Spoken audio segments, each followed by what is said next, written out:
Time's up, Admiral. Here it comes. Chevron 1, coded. For my ally is the Force, and the powerful ally it is. Life creates it, makes it grow. You failed, Your Highness. I am a Jedi, like my father before me.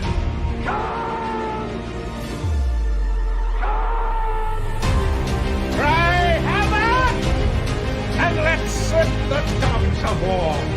Chevron 2 is coded. Conan, what is best in life? Crush your enemies, see them driven before you, to hear the lamentation of your women. It's all in the reflexes. I'll also say that you're heavy into martial arts, Tai Chi and all that killer stuff. I suppose we have to register you as a lethal weapon. Chevron 3 encoded. And somebody ought to belt you in the mouth. But I won't. I won't. The hell I will. Chevron 4 encoded. Do you expect me to talk? No, Mr. Bond, I expect you to die. Chevron 5 encoded. You take the blue pill. The story ends. You wake up in your bed and believe whatever you want to. You take the red pill. You stay in Wonderland. And I show you how deep the rabbit hole goes. Chevron 6 encoded. Not for while you can, little boy. Great Scott. Back off, man. I'm a scientist.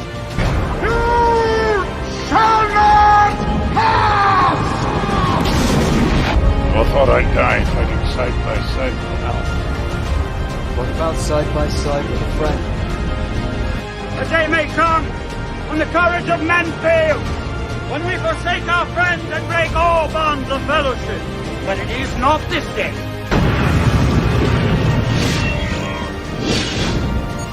Chevron 7 is locked.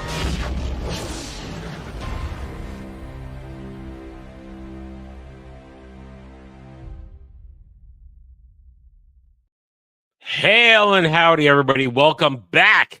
Saturday Night Drive-In, where we take a break from the woes of the week and enjoy some good movies, usually. Anyway, I'm glad to be here today, even though once again I am off camera because the wiring in my building is crap and my upload speeds tank, which means I will freeze on camera. But you'll have to live with just Jed on camera. Jed, how are you? I'm doing great. I'm excited to talk about this one because this is going to be a mostly positive stream. We haven't had one of those in a very long time. So yeah, I think we're on the same page today. We're going to be all on the same page. For the most part. For the most part, yeah. I'm on the same page, just a different part of that page. Probably. I'm a fast reader. Anyway, either way, we're glad to have everybody here, and we're going to remind you once again that this is simulcast on both mine and Jed's channel. I think there's a little confusion sometimes, and for taking the because of the I can't speak, something wrong with me.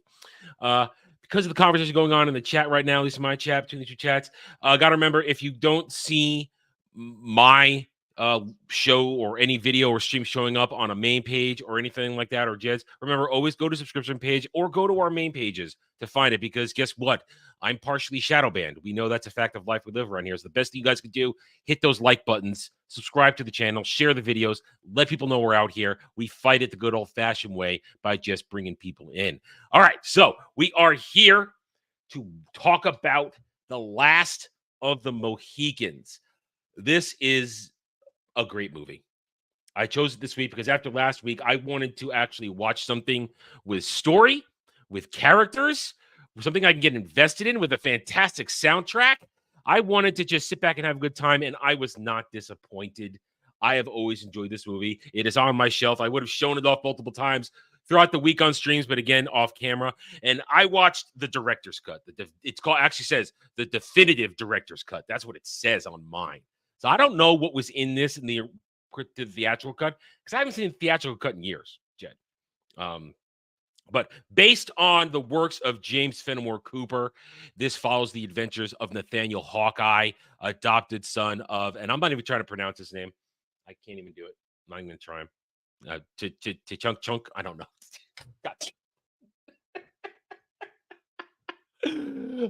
Real quick. Thank you, good sir, Algram the Strong, for $19.99. Just tell them I'm a temporary shadow idiot. Thank you, good sir, Malcolm Strong, and as always, I appreciate your support for everything. Okay, so Jed, when was the first time you saw this movie?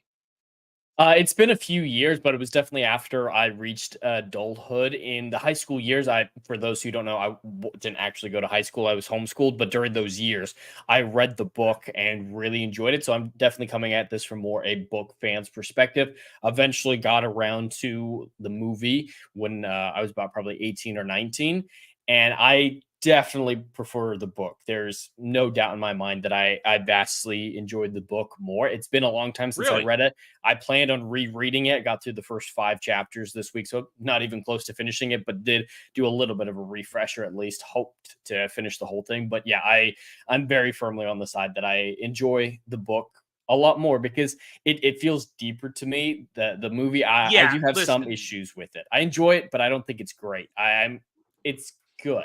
That's where I'm at. There's nothing wrong. You're having that stance. I have no problem with that stance. Yeah, because in 9 times out of 10, a book or a source material version is going to be better than the movie it's based on. So I have no problem with what you're saying at all. You don't have a problem with what I'm saying right now. I know. Well, but we'll see. There's one main thing that I think you're going to start screaming when I say. But okay. Well, I guess we'll get there when we get there. But I always enjoy this movie. I've been watching this movie since it came out. I think, what year did it come out? 92? 92. Yeah, I don't know if I saw it in theaters, but I definitely saw it at least that year when it came out. It wasn't years later. I saw it that year. I appreciate I love the casting of this movie. Daniel Day-Lewis, Madeline Stowe, fantastic. I think they do a great job. There's the soundtrack is great. We'll get to that at the end. I really like the direction in this. Let's dive in. I love the fact that as far as the movie goes, in the first 15 minutes, every single major player is set up. Mm-hmm. There's no wasting time. We understand who they are, where they come from. We've seen the first 5 minutes is all show don't tell. Watching the skills of Nathaniel. Oh God. God, I just forgot it. I could pronounce the other one's name. Shit. God damn. All right, I gotta look it up now. I'm looking up the Mohicans names. Just look up the cast. Just getting the cast. That's all. And once I get that, but I love how in those first moments when they're hunting the deer, it establishes these are what's a good word? Skilled individuals. Uncas, yeah. You've got Hawkeye, got Nathaniel, Uncas, and I'm gonna try Chingutchuk. Guy, all right. Uncas is father. Yeah. You nailed it. Yeah, whatever. Anyway, they're going through the forest, they're hunting that deer, and then you get the level of their skill. These are 3 badasses, and I appreciate that. And that's one of the things I like about this movie is when skills are on display, especially Nathaniel's skills. I really enjoy that a lot. And I think the movie has a good, solid start because it's giving you the history lesson right away. It sets you in the period. French and Indian War. It's the middle of it. We're in a part. We're in New York. What is New York's going to be New York State, and the English are losing. But what I think is most engaging is the fact that the war is just a backdrop to this story. Is that a fair thing to say? Oh, absolutely. It's definitely more about the inner character related things, especially with Magua's vendetta more than anything else. And I imagine he would have acted out in very similar manners. If the French weren't there, he probably would have ended up doing very similar things anyway. But the interesting thing about what you mentioned there at the beginning, the first 15, 20 minutes isn't in the book. The book starts out virtually when the British and the girls are on their road to the fort. That whole stuff at the beginning with the hunting scene, especially the stuff in the village where they're talking, where some people are volunteering for the militia, that at least isn't in the opening chapters. There might be a flashback to it, but it doesn't seem like that's the type of book to have flashbacks. No, it's been so long since I read it that I only remember the first 5 that I listened to this week. And yeah, it starts you out in the thick of things. It starts you out right before the initial native attack. And I can understand the movie choosing maybe to give a little more because it's, first of all, as I said, if it sets you up, gets you a quick snapshot of Nathaniel Uncas and Uncas's father, and then it gives you a shot of the Monroe sisters and Duncan, and it establishes these are your main characters. Here are their relationships. Here's how they relate to the world around them, and I appreciate the drawing in aspect of this, how we're made to be in this world right away, and it allows me to get quickly engaged with these people. Where you've got Nathaniel, who is of English descent but raised by Indians, and now wants to basically at this point in this early in the story, he cares about him and his family. He doesn't care about anything else. Wants to avoid a problem, but as a hero is wont to do, doesn't shy away when moments of distress of people who should not be plagued by such a problem are drawn into it. So they don't run away. Because as you said, if the book starts exactly when the Monroe sisters and Duncan's column are attacked by Magua and his hunting party and the French, then they dive right in because his answer in the movie is, why were you here? We tracked the hunting party because we wanted to make sure where they were going, what they were doing. Because they're afraid for the families of the region who have been abandoned because the English needed the militia for the defense of the fort. And real quick, hail and Magit, 4-month member message. Hail to you right back. Thank you for joining us this evening. All right, so how different? I have read snippets of Fenimore Cooper. I don't know if I've read. I don't think I've read this story exactly. I've read other parts of, because those who are unfamiliar, Nathaniel Hawkeye, he has many adventures. This is just one of them. Yeah, this is just one of them. The most popular, even in the book sense. It's definitely the one that people know. Yeah, I've read snippets over the years, mostly because of school and education purpose like that. Therefore, I cannot speak to, as Jed will be able to a little bit better, not the authenticity of the adaptation to the book, but with the characters at this point, and I might as well go through them. How faithful is the movie to the characters' representation in the book?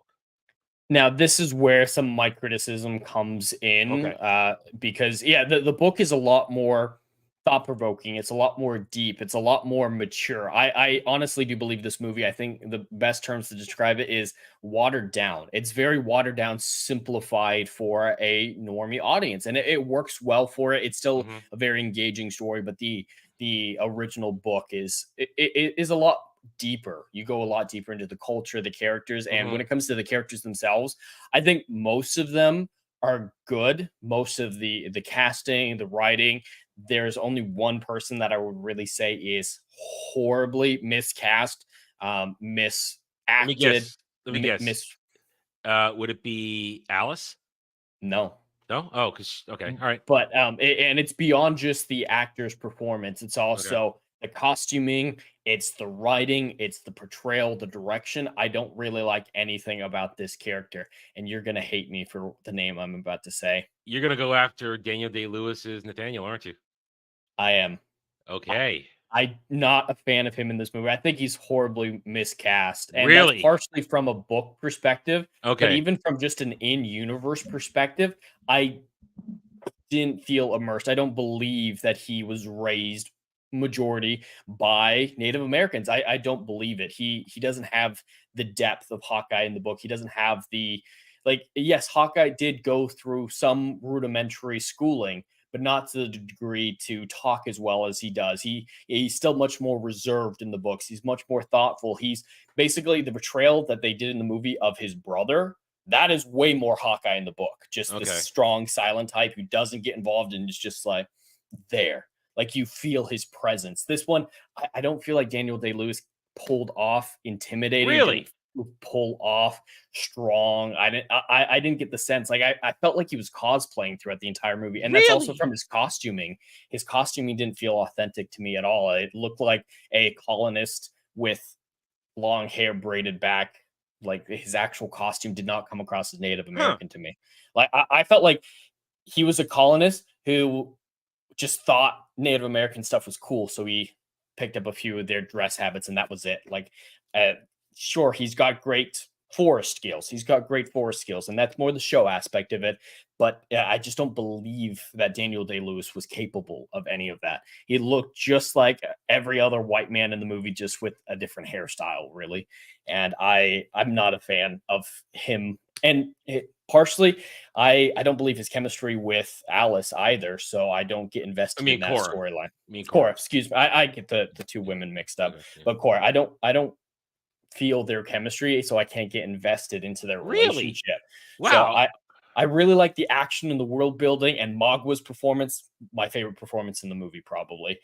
And there's some other writing things that were done that I'm not a big fan of, like the whole putting up Colonel Monroe to be not a bad guy, but an antagonistic force during the middle part of the movie. I actually agree with Colonel Monroe's perspective for reasons that no one really brings up. So, and everything is done so much better in the book that it makes way more sense. And yeah, but Daniel Day-Lewis, I think he was miscast entirely.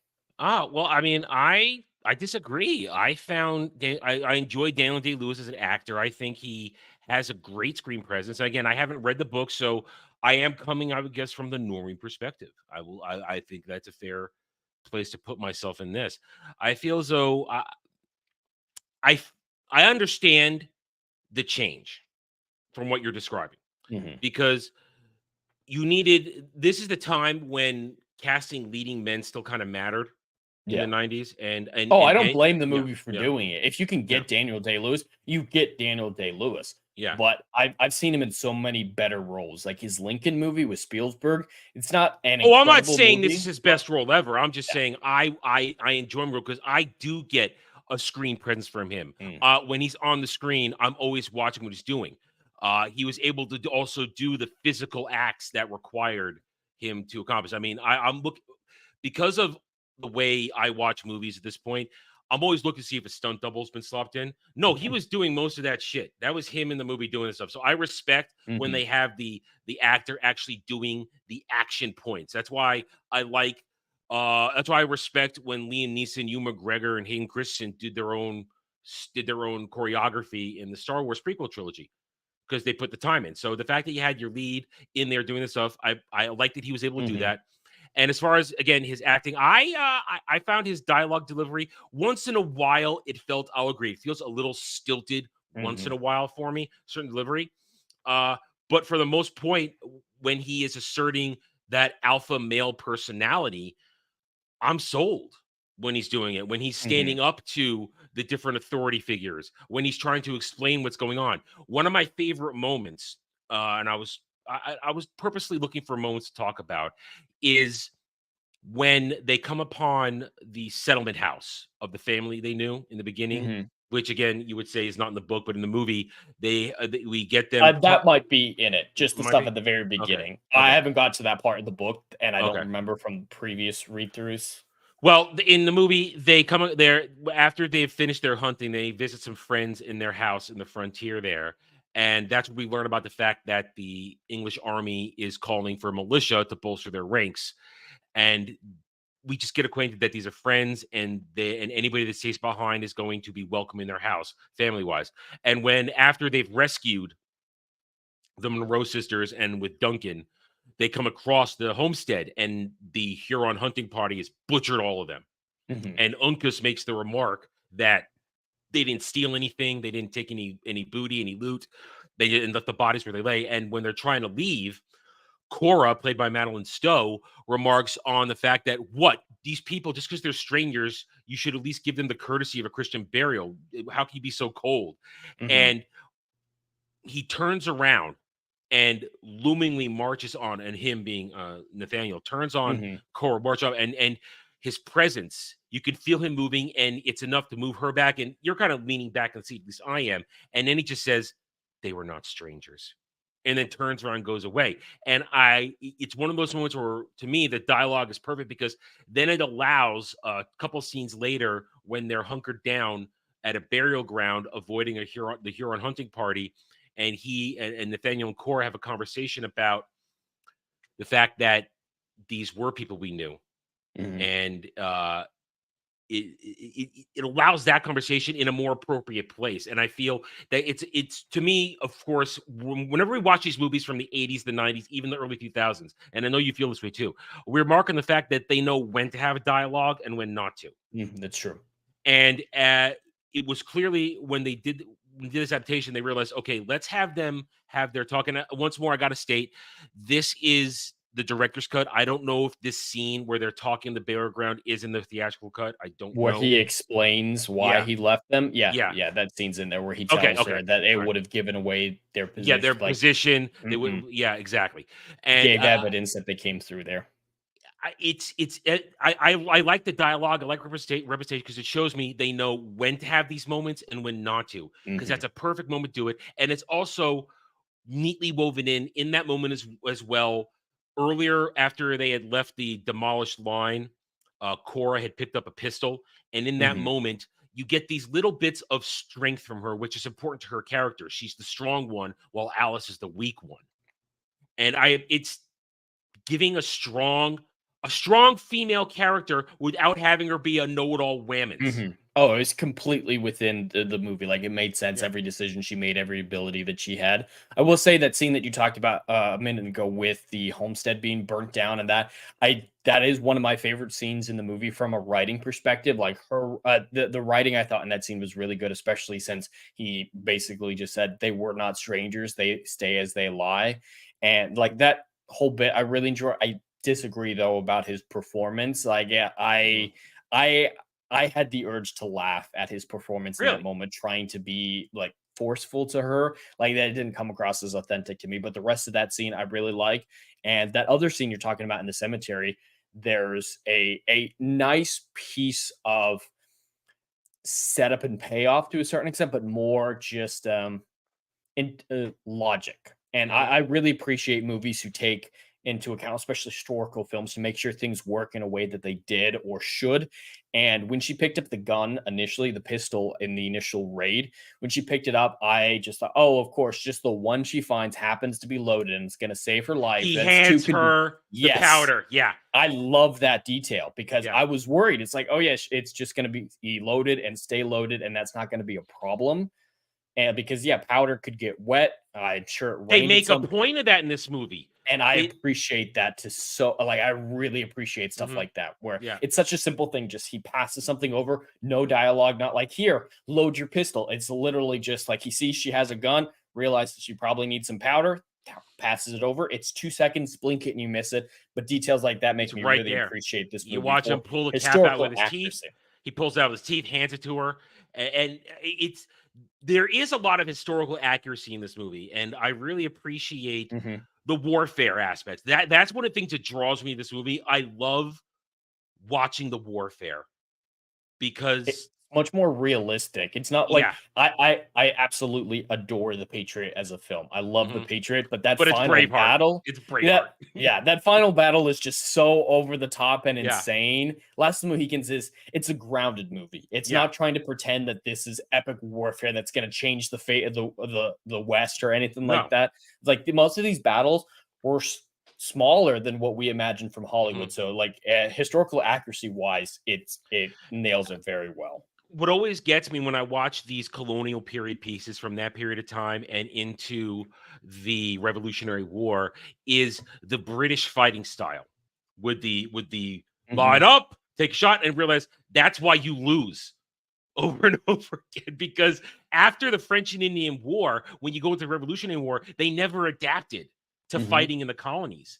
Well, was the fall of the British Empire. They kept going to places where the primary tactics were guerrilla warfare, and their military style would never work in a scenario like that. It works great in Europe where everyone else is operating under the same rules of conduct. But when you go down into Africa, when you go into India, when you go into Native Americans' territory, they're not going to fight the same ways. They're not going to line up and just hope you have more men. Yeah, it's not a war of attrition. It's a war of we're going to try and kill you outright.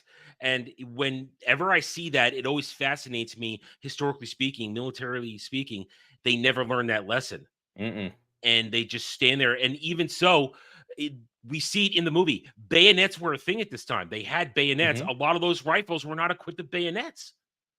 And No, then you're just they wielding a don't blunt consider object. close combat to be a primary method of fighting at the time. And that's While why George Washington, he was a general, not a general, but I think he was a colonel. he was a colonel.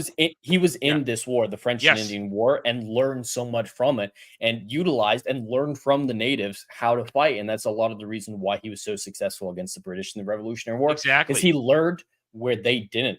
And I think the big reason that they didn't learn is the British weren't actually here. Like the commanders, the king, all those people in charge of the military, the admirals and whatnot, they were still in England. They were orchestrating this war from afar, like the high ups, and they're the ones who can authorize massive strategy changes.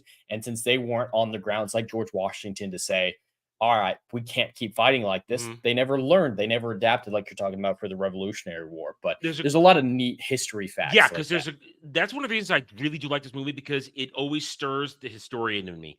There's a great line when the colonists are negotiating for their contract with being the militia, and after they leave, Duncan says to General Webb, "I thought it was always England's policy to make the world England, not bend the knee to these colonists." And then later on, when the colonists are trying to barter with Colonel Monroe to go back to their settlements as agreed upon with Webb, they're basically saying that idea of, you're just being authoritarians now. You don't really care about us. You just want to use us. Why should we be listening to dictation or demands and authority commands from somebody in Europe who's not even here? What I love it in this movie, it's a brief, but they managed to show you the seeds of the Revolutionary War, because it wasn't just taxation with their representation; it was complete abuse of the colonists being told to do whatever just because they're supposed to be under the rule of the British Crown, when the British Crown was literally 2,000 miles away, 3,000 miles away, the other side of the world. And I that, from a historical aspect of it, I really enjoy it whenever I see it, because it reminds me, this is real history. And this is how these people felt. And this is the reason why they have the nerve to, when Nathaniel says, oh, no, I'm sorry. No, it's Cora that says it when she stands up to her father and Duncan and says, we might as well let them be French rule if we're going to treat them like this. They deserve better than this. These are people that are eking out life in this harsh world over here that has not been tamed. And we're going to simply try and make them do whatever we want. It's not right. Now, of course, she's operating off the fact that a man that she is, I don't want to say fallen in love with, but has deep they knew each other for like 2 days. 2 days, yeah. That's another reason why I can't get invested in their love stories. It's a movie romance. I am well aware that they've known each other for a handful of days. It's not as bad as Alice's sort of love story. Well, the Alice thing, and we definitely do want to talk about Uncas and Alice, is that's really a one-sided thing. And I think when Alice makes her choice at the very end, that's more of a line of, she doesn't know that there's a rescue party right there. Yeah. She doesn't know that her sister and Nathaniel. I just think that's dumb of her, though, because she only knows Unca from being with Nathaniel and their father. Like, she knows he's only here because there's other people around. So it's like, all right, Unca failed, but there's still other people actively trying to save me right now. Well, here's my thing with Alice, though, and I guess we'll talk about Alice quick. It's the contrast, Alice versus Cora. Cora can handle the reality of the world they're in. Understand it's harsh, it's brutal, this is disgusting, this is the war. Alice, she was unprepared. She was the weaker one. And I think from the moment they get attacked, when they're on the way to the fort, she suffers from a permanent PTSD the rest of the movie that just doesn't go away. She's kind of broken for the rest of the movie. She's out of it for most of the film. Which also makes it difficult for me to believe that she would have enough coherent thought to say, I'm going to Minecraft myself right now. I think I'm not coherent thought. I think that's desperation. Because that moment when Magua is reaching out, he's reaching out with a bloody hand. Yeah. And to me, it's come with me. What other choice do you have now? Of course, he doesn't give a shit. He would happily see her dead. Oh, yeah. He's definitely my favorite actor in this movie. Oh, yeah. The He did not care whatsoever when she died. Didn't even change a facial expression. Just Wes Studi is fantastic in Mhm. almost every role he's always in, whether it's as a helpful person or an antagonist. He's Mhm. outstanding. And Magua, you love to hate him, even though Mhm. he is justified he is perfectly justified For being angry at for being Monroe, angry. taking For it being out angry. on the No, women is no, yeah. and the war parties. Going after Cornelius, that's not just right. But I mean, Mhm. his desire for vengeance on Monroe, who led Mhm. the attack that destroyed his life. Yeah, He is justified. Now, 100%. And now his aligning with the French, like there's not any traitors there. He was a there, spy, so yeah. Let me Here's the thing. The only good guys in this are Nathaniel's party and Cora. Everybody else is kind, and I'll say Alice too, because she's just an innocent victim in all this. yeah. Everybody else is a dick. Is a complete dick. Even the French commander, who at the moment you think, okay, he's being an honorable commander, subtly without saying, once more, good show don't tell, says to basically lets Magua know, listen, I can't break the truce, but if you want to go murder all of them, that's fine. You could go do that just with a nod. He Yeah. basically says that I can't break the truce. I have the French honor, but you could go do it with a wink and a nod. Everybody's a dick in this. Now you say Colonel Monroe is a little more vilified. I wouldn't say he's vilified. I agree that he's justified from his position, because to him what matters is the war and his duty as a soldier. Well, even more so than that, my biggest reason for saying he was right to not let the militia go, more than just the war efforts, is, and they never brought it up, I do not legitimately believe that they would all be able to sneak away like that. I'm totally good with one native being able to slip through with some help from a sniper. That I can 100% buy. But hundreds of colonists, hundreds of militiamen, Oh, I don't know if sneaking hundreds left. It only looked like there were a handful there. Still, there's way too many of them, and they're not woodsmen like the natives are. They Mhm. don't have the skills for stealth. So fundamentally, he should have said, I agree with your plight. As soon as we get a chance to get you out of here, I'm sure we can discuss it then. But right now, you're just going to get yourselves killed trying to flee, And we don't know what weakening happened my to them. position. We don't know what happened to them. They So- leave that hanging in the movie. So He legitimately had an argument to say the best way for you to get to your families and help them is by winning this battle. That is the safest way for you to get out of here and go help them. But he never brings it up, never says there's no way you're going to get out of here alive just because of the French and Indians out there. And with that alone, even if he is just saying, oh, they're British subjects, they will do as I say, even taking out that motivation, that logic is sound, I believe. So I think the colonists were crazy. And Nathaniel, especially, not to see, you know what, these white guys who have no real woods talent, they're not going to be able to sneak by. They're just going to get themselves killed. He never even considers it. So I consider it a flaw in his character writing to be so gung-ho about it and villainize the colonel so much, because at least he thinks the colonel is being morally wrong in this situation more than just being tactically wrong. fair point. And I think can see your point. I can see your point, and I will justify it in the sense that they were doing it to set up the remaining storylines for the characters for the third act. I think there could have been better ways to do it. I'm sure I won't disagree. I won't disagree, but that's the justification that I see. It's that they're doing it so they can set up, so they can make sure that the focus is on the characters and not on on the militia, as well as extra things to do in that third act, because I think they wanted to have in terms of a battle sequence as few people as possible in the British survivors marching away. So when Magua's hunting party, or not hunting party, war party, that's a full-on war party at that point. So when they beat them all, it really is, they look like they're outnumbered, so that they don't have the extra militia. That's my general gist when I look at it. But I can understand your point, and I agree. I was watching, thinking, how are those guys going to escape in the middle of this battle? I guess they'll find a hole. I was willing to go. They don't even really show it well enough. Maybe it's in the director's cut, but they skip over the colonists' escape. And oh no, they don't show it. No, they don't show it. We go time later, and He's Nathaniel getting arrested. Arrested. Yeah. They don't show that in director's cut. I'd have to, I should have probably looked up what was added in director's cut and what wasn't, considering I haven't seen the theatrical cut in forever. But either way, I get your point.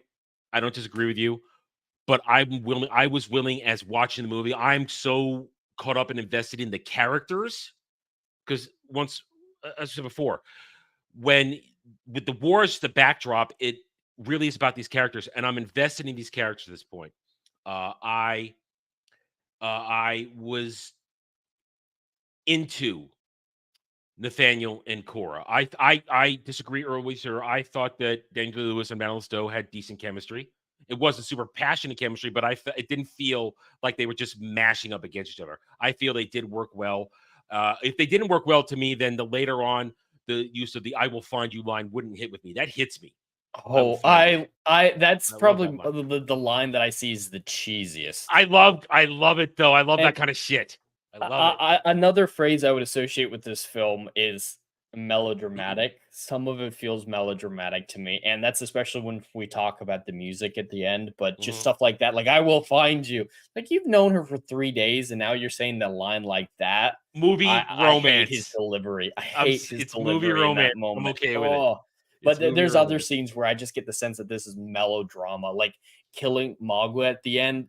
What are you talking about? That's one of the greatest moments in this movie. It is so melodramatic. It's awesome. It's incredible. I love the action in this movie. I love the hand-to-hand combat. I love the dual wheel that goes along. And let's lead up to that. I want to close with that because that's the end of the movie. Everybody's relationships are fine. The motivations to me make a lot of sense. Whether or not they were shortchanged a bit like Monroe, I feel like I'm never asking why with any of these characters. And I appreciate, to me, that's why the movie works for me, with the dialogue, the presentation, the acting. Everybody, their motivations are clear, their decisions are clear. Even when we get to after they escape the second ambush with Magua's hunting party, where they're chased to the waterfall. When Magua takes the Monroe sisters to show as trophies to the chief of that Huron tribe, that was a long walk. I'm going to assume that was at least days, maybe a week. I'm going to assume, considering it sounded like they were going up to Canada. It sounded like, yeah, that's what it sounded like. Because they show that Cora and Alice look pretty worse for wear by the time they get there, and the boys are pretty beat up too. I'm sorry, Monroe and Duncan. Duncan was taken prisoner as well at that point. When they go through that whole point right there, and I appreciate the whole aspect of Duncan's character by this point. Duncan he's watched his world fall apart. He thought he was going to marry Cora, and she's rejected him. And then he has to watch as she's swept off her feet by Nathaniel, and as she falls head over heels for him. And then he has to watch as she's about to die, and then Nathaniel's ready to give himself up for her. That's a great character redemption. I love character moments like that. And Duncan, because he's I like that scene where Magua is first talking in Huron to the Huron chief, and then Nathaniel shows up and he tells Duncan to start translating in French because he knows to speak French. But then while everybody's speaking different languages, you always hear Duncan in the background speaking the translation. Great detail. They didn't forget to do that, and I really appreciate that. I think that's indicative of the two best things about this movie, in my opinion: the attention to detail and the world building. I think those are the strongest aspects of this film, and just little stuff like that I appreciate. And when they go through that whole thing, it is a fantastic moment of Duncan, who we're not supposed to like him because of the way he behaves towards Cora, the way he behaves towards Nathaniel and his gang. And then in that moment, when Nathaniel says, take me, I am a worthy replacement because of the heritage that I'm connected to, even though I'm adopted. Because the Native American Indian culture, they're big on blood brothers. They're big on people making blood oaths and stuff like that. So him being an adopted blood son to whatever Bono had made to Uncas's father, and I'm not going to try to say his name again. That's a legitimate thing. They would see that as, okay, you are of Mohican connection. That would be a worthy sacrifice. But then Duncan says, no, take me. And because it's different language, Nathaniel doesn't know it's happening until it already happens. Yeah, no, And that's a great detail. And to realize he's going to be burned alive. That takes balls, because that is a horrible death right there. I have a question about Duncan for you, because like you said, you're supposed to dislike him, and that's what the movie wants you to think, or at least by the end he'll redeem himself, obviously, but you're supposed to not be a fan of his, if nothing else. I don't know what he legitimately does wrong in the movie, though, if you think about it. Well, no, he doesn't do wrong. He just behaves like a dick. I mean, to a certain extent, but even the lying, I don't see that as lying about the Homestead attack, because what he said is, I didn't see any evidence that made me sure that it was specifically a Huron attack from the French, which is true. That is speculation. It's legitimate speculation founded in evidence and Hawkeye's personal experience, but to his untrained eye, he just saw a bunch of corpses. This could be a different raiding party. This could be a different heard the tribe. explanation back then. So, but he didn't say it. Yeah, they explained, we think this is this, and he just said, I didn't see evidence that made me conclude that. And no, you see, I'm gonna disagree, because he's basing his responses on his emotions. That fact that Cora has been taken from him. His motivations might be false, but his statements aren't. I can totally believe that he isn't sure. Well, because he's not exactly lying, but he's not telling it's lying by omission.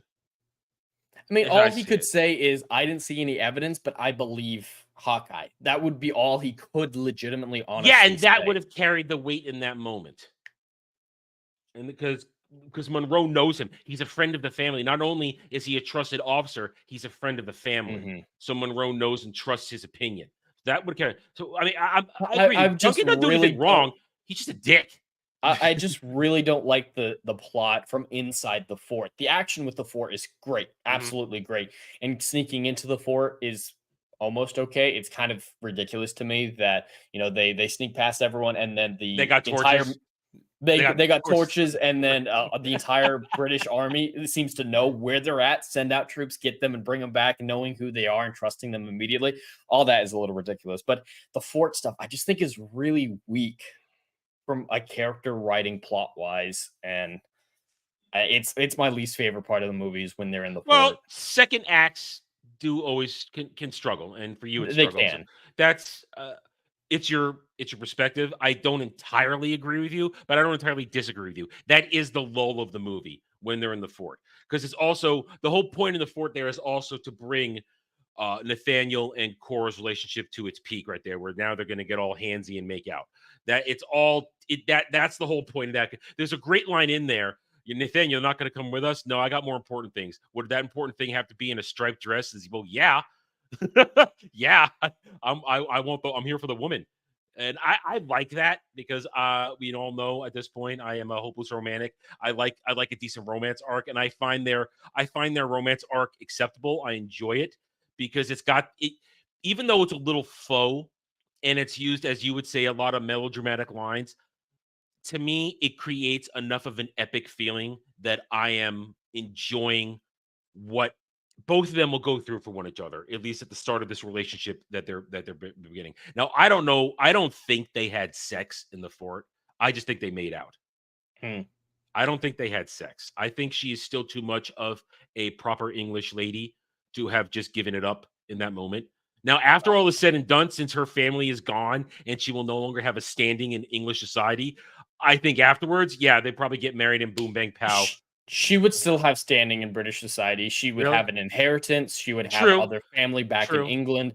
Like, she legitimately has a full life that she could go live back in England. Not in the colonies, but I don't think. But in terms of family, there's nobody left. She is it of her family. I think. For immediate family, we don't know anything about. There might be extra relations, but then again, if her dad is a colonel, that usually means royal bloodline or he was kind, like he's of Scottish descent, and we even know, even at that point, the main part of the British Empire on the island, they still frowned. Remember, they were dissing Monroe as the Scot Webb was like the Scotsman. So they still had disdain for any Scottish heritage people. So my belief from watching the movie, I don't disagree. You're probably right. Of course, she would have inheritances and that, but I don't think. I think it actually helps the romance element if she does have things to go back to. Like if it's just she has literally nothing left in the world, she's gonna cling on to the strongest man she can.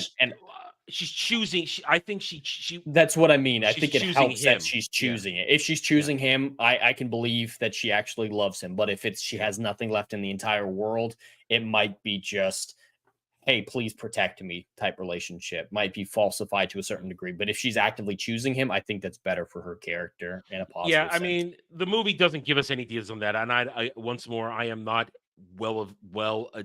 very adept at Fenimore Cooper's works with the rest of those. So I can't say if Cora and Nathaniel had a life together. I cannot speak to that.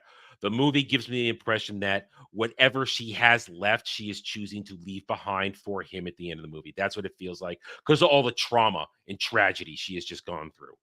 And here is somebody who not only protected her, but clearly has feelings for her. Whether or not it's true love romance, we're not here to discuss that part because it is a fledgling relationship at best. It's a fledgling relationship. Two people who are swept away with their feelings to their moment. But after the Huron camp incident where the chief gives Alice over to Magua, who could, as we said, give a shit, there's the hunt. Uncas makes the stupid mistake of going on ahead by himself. That was dumb. That is just dumb because there's enough. There is show don't tell moments that he was infatuated with Alice from the moment they came upon. Oh yeah, he would stare at her. Yeah, he had creepy dude stare, and he had major creepy dude stare. Yeah, now I guess he had fallen in love with her at first sight. Alice was oblivious to the whole thing. She was oblivious. There was no connection between them. It was all on one side, and that's why I said earlier when he tries to rescue her. In that moment, I don't think she felt anything for him aside from, he tried to save me. But I think at that moment when she does Minecraft herself, she doesn't think clearly enough that there's any way out. It's either go with these guys and probably be brutalized for the rest of her life, or just end it. I think the best way to justify her Minecrafting herself is if she reciprocated Unca's feelings. But I don't think in the movie there's enough of that on her side. In the movie, she shows little to no interest in him, while he shows all the interest in her. It's and whether the movie meant to have it be that way or not, I cannot speak to that. I'm simply the dude who watches it. But that whole sequence, though, with the signature track of the movie, which I love that track. I'll wrap in my music thoughts of this. I love the soundtrack to this movie, and that track is one of the most epic tracks of all time for me.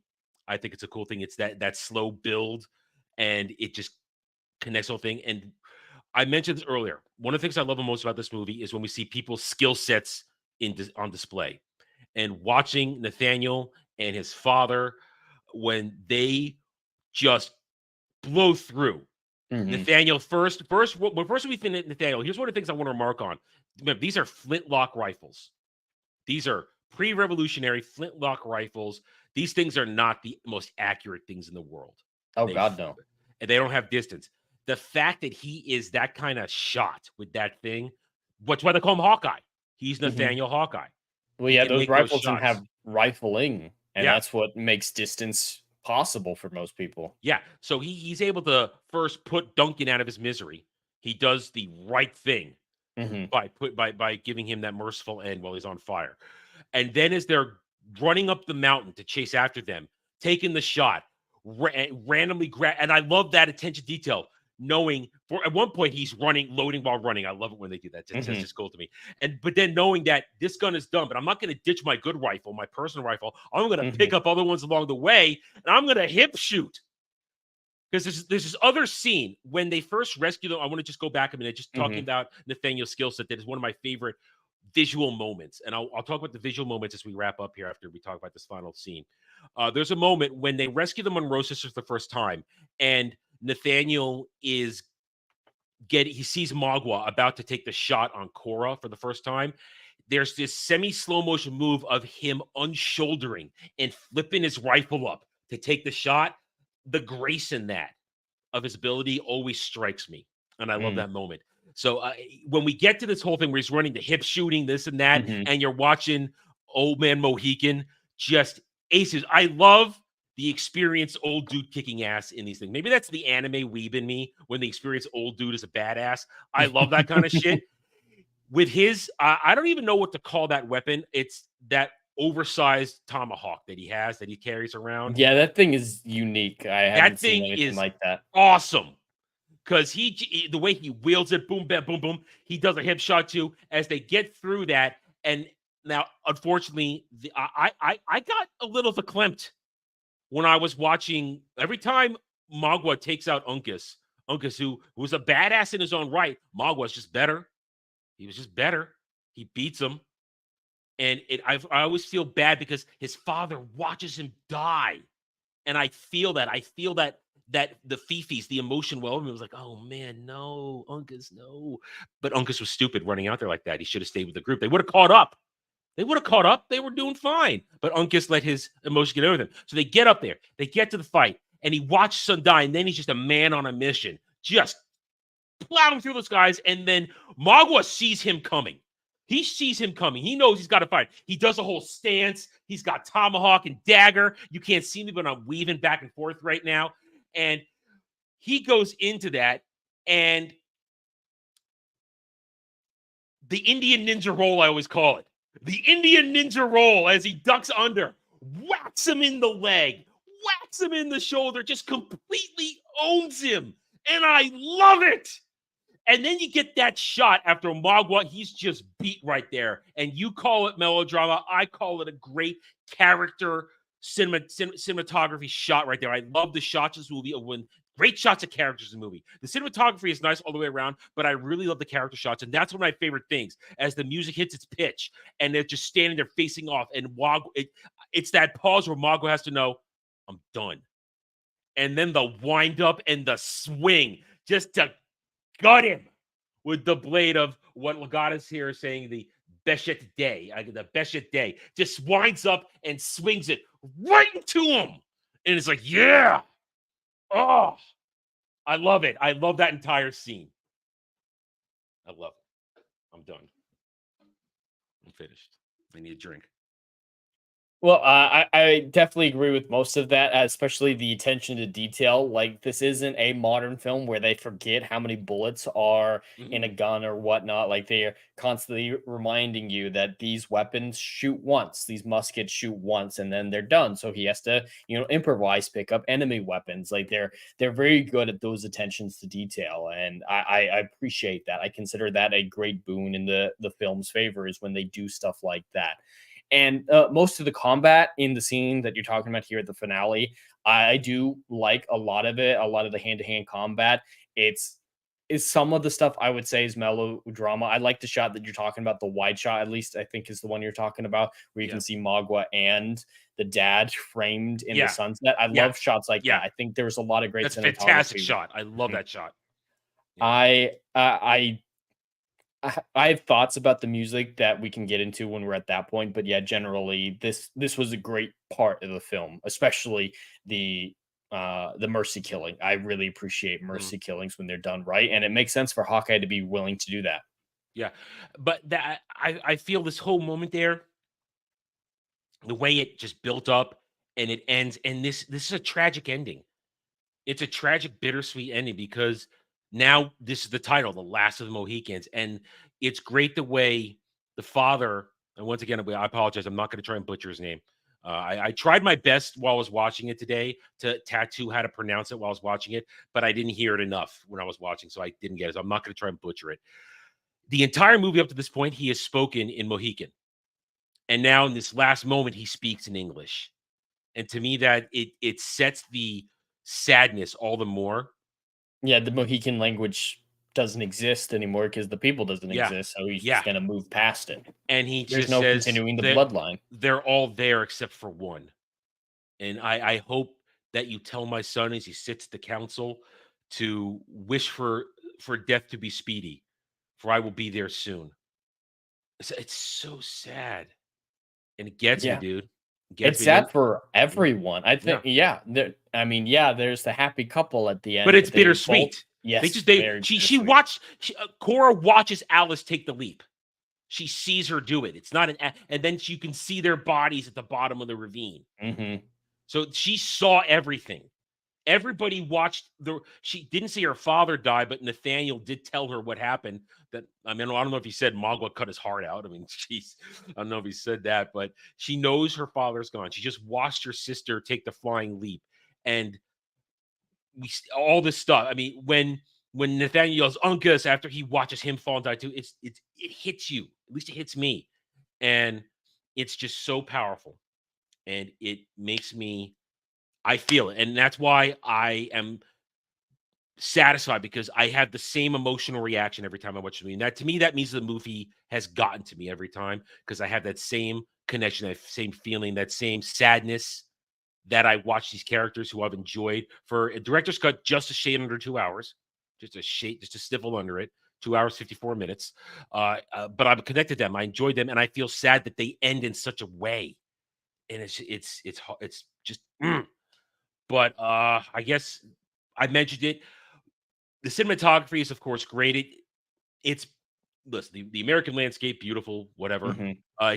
Cinematography for lots of other shots are much beautiful. European landscape can be much more majestic because there's a lot more character to it in that part of the world. A lot of our area here. I gotta be honest. Listen, I live around it. Blue Ridge Mountains ain't that pretty. Appalachians ain't that pretty. They ain't pretty. I'm sorry. They're very boring to look at. So to me, the cinematography shines this movie. Character shots. That's where the cinematography in this movie shines. These moments where you see the characters either in pairs or by themselves or in setup shots. That's where it looks. Or when you're getting shots of the army, the military action. That's what looks good. There's that one moment in the second ambush when after they've left the fort where all the muskets fire off and the entire area is filled with Mhm. the smoke, and you realize that's real. And after all this, suddenly it's going to be a fog of war in there. And that's what the Huron want because then they operate better. Anyways, but now the music. Jed, why don't you go first? You seem to be not as hot for the music as I am. I love the two main tracks of this movie, the main theme and then the slightly Native American version of the soundtrack. And then during the finale they seem to combine the two, overlay with each other. I love both of those tracks. They're great tracks, especially in the opening credits of the film when the theme song plays. It fits perfectly over the American landscape like you're talking about. My criticism isn't with the music itself. It's the fact that it is so overused in scenes where it has no place being. Like I can accept that. I can accept that. Dramatic character moments where things are sad, people are worried, and then the happy like version of the song comes on. I'm just like, no, this is wrong. This is not the right thing. It's great for the landscape shots. It's great for the travel shots. It's great. I can accept that. I love it no matter what. See, I love it no matter what. I think it's actually misused in the finale too, because that song, the main theme, I feel it's hopeful. I feel a sense of hope and grandiose. I just feel like it's showing me something grand. That's the emotions I feel when I see that. Same. But I just saw Unka die. I'm watching his father in a breakneck rampage through a field of enemies to get his revenge. Like, I don't want to feel grandiose, epic. Like, it's the wrong type of grandiose. It's like, this is the music that plays when you see the Grand Canyon for the first time, not when you're mourning the death of your son. I completely understand because I've taken that track and I haven't actually written it yet, but it's tattooed on my brain for a particular scene way down the road in the story. That exact track, I have a whole thing lined up for it, but it doesn't map the full moment, and it stops at a certain point. And I understand hope because that point for me, it's you're climbing, you're getting to your goal, you get there, and then you're there. And that to me, that's where it stops. But even though I understand your criticism and I somewhat agree with it, that when you say it's a hopeful thing, it's a charging forward thing, it's a climbing higher thing, only to see tragedy happen. To me, it still works in this scene with the tragedy. It still works because I get and I'm gonna try and pronounce it. Good sir, Alvin was strong doing Chingachgook, whatever. I can't do it. I can't do it. I can't do it.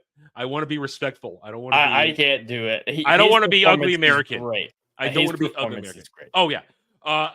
Even though I think it works because it's bittersweet and tragic, but he gets his vengeance, and that's why to me it still works. It still works.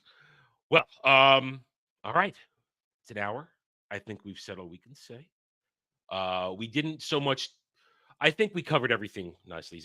Before I go into my conclusion, Judge, anything you want to add? Not that we haven't already talked about. Okay.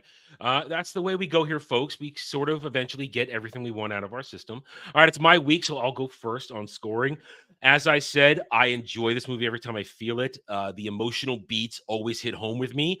I am always drawn in these final moments. I am always sad at the death of Uncas.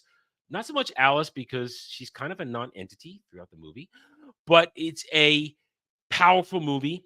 I think even though Jed says it is not as book accurate as he wants it, I still think it's respectful to the source material, which is something we don't get a lot of these days. And that's why I enjoy watching something that is honoring where it came from. I felt it was well cast. I always enjoyed Daniel Day-Lewis. I think he is a phenomenal actor. I'm pretty sure he's retired at this point. He is no longer doing acting as anything. So therefore, I am grateful for the stuff he's done. One day, I predict one day we're going to do. I had it. I'm talking too quickly. I had the name. Him, Winona Ryder, Michelle Pfeiffer. What's it called? I just lost it. I don't know. Oh, goddamn. I just had the title in my head. I was going to use it as my part of my outro here. I've got too many names. I think trying to pronounce the name pushed it out of my head. I'll look it up while you're doing your thing. He is a fantastic actor. I always enjoyed Madeline Stowe, and I thought Madeline Stowe was great in this. I thought she was subtle hot. There's not a lot of sexuality in this movie, but she's an attractive woman. And even when she's all tussled, her attractiveness still draws you in. I love, as you said, the period piece accuracy. I love the attention to details. I love the interactions. I like everybody's character motivations. They're all clear. To me, the dialogue is well delivered. It's not overdone. A lot of good show, don't tell. We talked about some of the payoffs and set up and payoffs. It's an all-around, well put together movie that always delivers. I give it a solid 8 out of 10.